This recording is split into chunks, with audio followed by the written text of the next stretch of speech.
untuk persiapannya pagi ini bagaimana Pak, kondisi pemain juga bagaimana? Ya kan kita ada 3 game. Besok kita lawan Kyrgyzstan, lalu lawan Pakistan tanggal 2 ya, tanggal 5 itu yang berat lawan Taipei. Karena memang ini kan hanya satu yang terbaik yang bisa ke AFC Cup kan. Jadi ini sejarah juga buat mereka. Kalau memang bisa lolos, dan sejarah juga buat sepak bola Indonesia, belum pernah kita putra putri kita masuk ke AFC Cup gitu. Nah tapi ya kembali kita jangan terlalu jauh mikirnya, kita lihat pertandingan besok dulu. Apalagi dari usia rata-rata tim kita ini muda ya, 22 tahun. Jadi ya saya tidak mau kasih pressure ya, walaupun dari manajemen tim nasional putri punya target ya. Ya tentu saya senang kalau memang bisa mencapai targetnya gitu. Itu. Pak, ini kan banyak pemain keturunan, bagaimana melihat potensi dan sinergi antara pemain keturunan dan juga Nah, kalau kita lihat kan memang ada juga yang memang lahir di kita ya, Claudia itu bukan keturunan. Saya sudah pertama kali melihat Claudia ketika kejuaraan AFF U16 di Sumatera Selatan waktu itu. Dan hasilnya waktu itu kita kalah, para pemain muda kita pada nangis-nangis waktu itu. Lalu di situ saya menjanjikan bahwa saya tidak akan membedakan membangun tim nasional putri dan putra. Nah hari ini kita bisa lihat kita persiapkan dengan baik. Ya kita didampingi 3 pelatih dari Jepang. Ya hasil kerja sama kita dengan tentu Asosiasi Sepak Bola Jepang. Lalu kita lihat juga kemarin di U19 kita mencapai target semifinal, lalu bahkan ranking 3, belum pernah juga. Nah, dan sebagian juga bergabung di sini. Dan jadi ya memang yang namanya pembinaan dari dalam ataupun pemain diaspora yang ingin bergabung, ya kita sangat terbuka. Karena memang talenta pool tim nasional putri kita masih sangat kurang.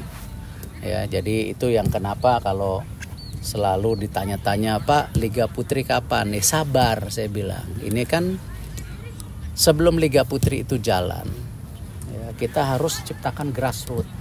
Ya, grassrootsnya ini kan sedang dibangun, ya, kerjasama kita dengan pihak swasta, yaitu perusahaan susu, yang sekarang sudah mengumpulkan hampir 16.000 anak. Nah, tim nasionalnya ini kita mau jangka panjang, terus punya talent pool yang cukup banyak. Nah kalau ini keseimbangannya terjadi, baru Liga Putri hadir. Karena kalau tidak, siapa main di Liga Putri? Karena jumlahnya nggak cukup gitu loh. Talentanya di bawah tidak cukup, tim nasionalnya nggak cukup. Nah ini yang kita lagi coba bangun bersama. Jadi ya kembali kesinambungan antara pembinaan di dalam negeri dan juga pemain kita yang ada di luar negeri, ya kita maksimalkan sama-sama sampai akhirnya kita mempunyai satu ekosistem sepak bola perempuan yang cukup stabil. Yang hari ini saya rasa ini masih banyak intervensi dengan tadi membuat training jangka panjang, lalu juga pemain-pemain terbaik dari berbagai negara termasuk dalam kita kumpulkan gitu. Ini kan upaya-upayanya sudah berjalan ya Pak, dari grassroots tadi.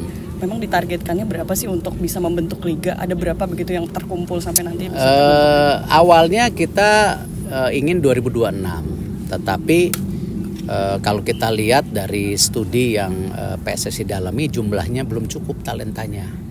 Makanya kita undur setahun di 2027 waktu itu. Di kisaran berapa Pak kira-kira untuk pemainnya, talent poolnya tuh dibutuhkan berapa sih untuk liga itu? Kalau kita awal dengan 6-8 klub ya, kalau kita lihat juga di Inggris, Amerika juga jumlahnya 8-12 klub saja gitu. Anggap kita agresif lakukan 8 kali 30 pemain berapa? Ya kan, jadi jumlah yang banyak gitu. Nah, pemain tim nasional putri kita sekarang jumlahnya 30, usianya 22 rata-rata. Jadi kan sebenarnya tipis. Ditambah kalau misalnya yang di bawah U20, U19 mungkin 10-15 berarti 45. Jadi nggak cukup gitu. Nah, kalau talenta yang di bawah ini juga kita paksakan, nanti kualitas Liga Putrinya ya tidak bagus, tidak ada yang nonton. Orang nggak mau beli tiket, nggak mau pasang iklan, akhirnya apa? Nanti bubar di tengah jalan klub-klub putri ataupun liganya. Ini yang kita nggak mau gitu. Nah, makanya jumlah talentanya ini harus gemuk dulu, baru kita bisa pastikan gitu. Terima kasih sudah menonton. Silakan subscribe, like, dan jangan lupa komen di bawah ya Bola Spotter.